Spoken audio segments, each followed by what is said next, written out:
Hello mga kabibig! Welcome back sa ating bagong YouTube channel. Ito ang pinakamaingay na YouTuber sa balat ng YouTube. Ako si Kabibig, maglebak-lebak na dyan with evidence na so. Nako mga kabibig, itong kaso na recommendation ng NBI kay VP Sara kung talagang pagbibigyan ito ng DOJ, ito ay non-bailable. Halaka! So, kung si VP Sara ay dadakpin ng mga pulis at ikukulong, hindi pwede siya magpiyansa because it is non-bailable. Pwede daw di umano, sabi ng mga bashers ni VP Sara, na sa kulungan na si VP Sara maghihintay habang nililitis ang kanyang impeachment case. Alo, grabe naman kung makapagsalita itong mga gonggong na ito. Hoy, akala nyo kung ano-ano. Sabi dito, as expected, ito kasi ang tugon ni VP Sara. NBI Director na isubmit na nga po namin sa Department of Justice at ang magtitingbang-tingbang ng aming mga ebidensya ay ang DOJ. Whether they will conduct a preliminary investigation on the matter. DOJ Prosecutor General Richard Fadulon, sabi niya, if it is with the NPS already, it will again be evaluated to determine if the evidence is complete. If it is, then that is the only time it can be referred for preliminary investigation. Ngayon, ang tanong ng isang netizen, sino ang may hawak ng DOJ? Sumagot nga kayo dyan. Sedition is non-bailable, di ba? Just in case, is the VP going to be arrested while awaiting her impeachment trial? If it happens at all, given the unconstitutionality issues, maging mapamatsyag tayo. Ala, mga kabibig. So, delikadong pwedeng mangyari iyan, mga kabibig, na si VP Sara ay ikukulong? Ganun ba, mga kabibig? Grabe naman, ang kakapal naman nila. Sabi ng iba, hindi naman hinaharas si VP Sara. Kailangan talaga ang panagutan kung ano ang ginawa niya kay Bongbong Marcos. Nako talaga, ito ang sabi ni Sal Panelo. NBI Director Santiago, pinayuhan ni Panelo na bumalik sa law school. Grabe naman si Panelo. Pinayuhan niya. Ito ang sabi niya. Share ko sa inyo, kabibiga, kung ano ang rekomendasyon ni Sal Panelo tungkol dito na kung saan bumalik ka sa law school. Sabi ni Panelo, the director of NBI should go back to the law school. There can be no crime of threat from the grave. Ay, oo nga, no? Neither has VP Sara publicly and tumultuously incited the people to perform acts of sedition as defined by law or to do against the constituted authorities or to stop the enforcement of law. Tama. Na naman ang sinabi ni Sal Panelo, di ba? So napahiya na naman ang NBI Director si Jaime Santiago. Si Jaime Santiago, ano kaya isasagot ni Jaime Santiago sa payo na ibinigay ni Sal Panelo sa kanya? Di ba? Baka later on, magkagalit na naman sila. Di ba? Sasabihin naman na, yan Sal Panelo talaga, sobrang, anong tawag yun? Sobrang KSP. Talagang gusto talaga nila na hindi maparusahan si VP Sara. Natural. Of course. Si Sal Panelo ay isa sa mga palaging nandyan at nagdepensa kay VP Sara. Ay, ito na, kabibig. Yung iba kasi sabi niya, ay, saya-saya daw nila. Sobrang saya ni Franz Castro. Di ba? Sabi nila, okay, maganda yan. Habang si Sara ay nakakulong, yung impeachment case niya ay, tawag dito, pwedeng gamitin yung kaso ng NBI sa impeachment case ni VP Sara. O talaga ba? Oy, tumahimik kayo. Kasi sabi ni Chis Escudero, rekomendasyon ng NBI na sampahan ng kaso si VP Sara, walang epekto sa proseso na impeachment sa Senado ayon kay Senate President Escudero. Nahiya kayo, no? Akala nyo isang malaking bangus na nakuha nyo kasi si VP Sara ay kakasuhan ng NBI. Walang bearing yun. Napahiya na naman sila. Akala kasi nila pag makasuhan ng NBI, talagang guilty na si VP Sara. Ito, kabibig. Ang rekomendasyon ng National Bureau of Investigation sa Justice Department na sampahan ng dalawang reklamo si Vice President Sara Duterte. Yan ang ulat ni Daniel Manalastas. Kasunod ng hakbang ng National Bureau of Investigation laban kay Vice President Sara Duterte na paghahain sa Department of Justice ng reklamong inciting to sedition at grave threats. Kung tatanungin si Senate President Francis Escudero kung makaka-apekto ito sa proseso ng impeachment sa Senado, walang epekto yon sa napipintong impeachment proceedings. Pwede magpatuloy yon ng sabay, pwedeng mauna, pwedeng sumunod. Wala siyang bearing sa impeachment proceedings. ayon kay Escudero, passive lang sila. Sa Senado, natatayong impeachment court o walang gagawin.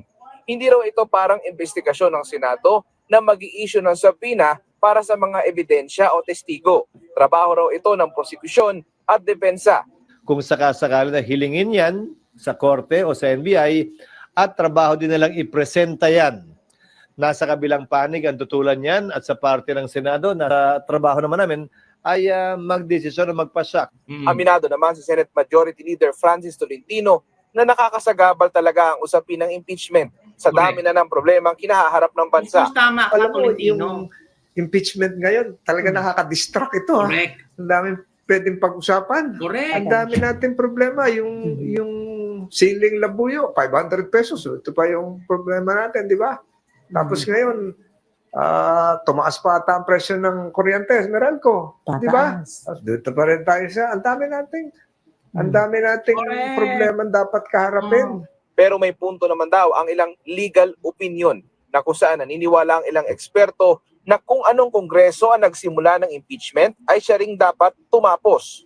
So pag sinimulan mo ng 19th Congress should likewise finish it. Although there is another school of thought na continuing body raw yung 20th Congress. yung Congress, pwedeng ituloy Pwedeng hindi. na sila yung mag-decide. Daniel Manalastas para sa Pambansang TV sa Bagong Pilipinas.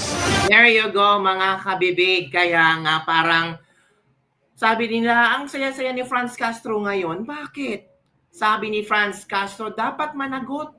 Dapat naman talagang managot si VP Sara sa ginawa niyang pagbabanta. At sana hindi matulad sa parehong kaso na isinampa ko sa kanyang ama. Oh! Sabi ng neden, wow, talking about Franz Castro na convicted. Ikaw pa talaga. Sobrang happy ni Franz Castro, mga kabibig. Sobrang happy niya kasi ang NBI ay talagang nagbigay ng recommendation na kasuhan na si VP Sara. Sabi pa ni Tinio din, this development should show that those in power should be set at a higher standard behavior and act as responsible public official. Uy! Hindi ka ba nahiya, Tinio?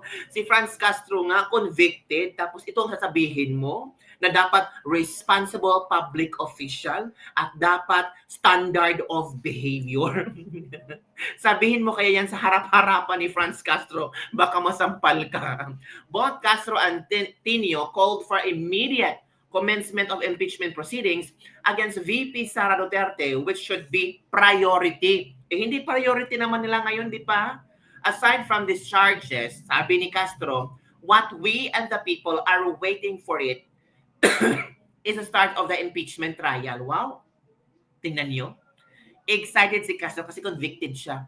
Sana ay kagyat na simulan ito at huwag nang patagalin pa ang pagpapanagot kay VP Duterte sa paglustay sa pera ng taong bayan. Wow! So yun, kabibig, yun ang mga trending news na talagang happy si Castro, as in super duper mga kabibig, happy siya. It's because, bakit? Kasi kabibig, ramdam niya na si VP Sara ay makonvicted. So, it's a tie. Hala, grabe naman. Ay, nako, grabe talaga si nako, ewan ko. Kay Franz Castro until now ay galit siya kay VP Sara Duterte. In fact, alam niyo naman, 'di ba? Sabi nga dito, Franz Castro, huwag kang magmadali, 'di ba? Hina-hina lang Franz Castro kasi ang Senado ay hindi pa aaksyon baka after ng SONA ni Pangulong Bongbong Marcos. Naku po, pag sa SONA, paano na yan mga kabibig? So, eto mga kabibig, ito na ang pinakahihintay natin sa lahat-lahat. kung sino ang ating bobotohan ngayong 2025 senatorial election. Ito na, Duterte senatorial candidates final line up in numerical order. Number 10, Bundok Jimmy. Number 22, De La Rosa Bato. Number 28, Go Bong. Number 30, Hinlo JV. Number 34, Lambino Raol. Number 38, Marcoleta Rodante. Number 42, Mata Doc Martes Richard. Number 53, Kiboloy Apollo. Number 56, Rodriguez Attorney Vic. Number 58, Salvador Philip Ipe. Yan pa so far ang latest updates kung sino ang dapat natin bubutuhan. Huwag nyong kakalikigtaan itong mga pangalan na ito. Ito ay yung tutulong kay VP Sara. Sabi nila, sana hindi ma-impeach si VP Sara sa tulong nila. Kung gusto nyong hindi ma-impeach si VP Sara, butuhan nyo sila. Well, that's ako ito yung bubutuhan ko. Pero depende talaga sa iyo kahit ano bang gagawin natin na pag-explain sa inyo. Kung ayaw nyo silang butuhan, nasa sa inyo talaga yan. Kung gusto nyo silang butuhan, boto nyo mga kabibig. So, yun lang po mga kabibig ang ating latest lebak-lebak for today. Grabe, as in super duper. Kung makukulong si VP Sara dahil sa grave threats and citing to sedition, yung ikakaso ng NBI at DOJ. So sabi dito, non-bailable daw. So it means si VP Sara ay dadakpin, ikukulong. Grabe, ang dami namang problema, no? VP Sara makukulong, tapos may impeachment trial pa. So kung paano yan? Ay nako, wala ko yung tiwala kay Tatay Digong. Nako po. So yun lang po mga kabibig yung ating latest lebak-lebak for the day. Don't forget to like, subscribe, and share this video para sa mga latest trending news na ating pag-uusapan. See you later mga kabibig. Bye! See you next time!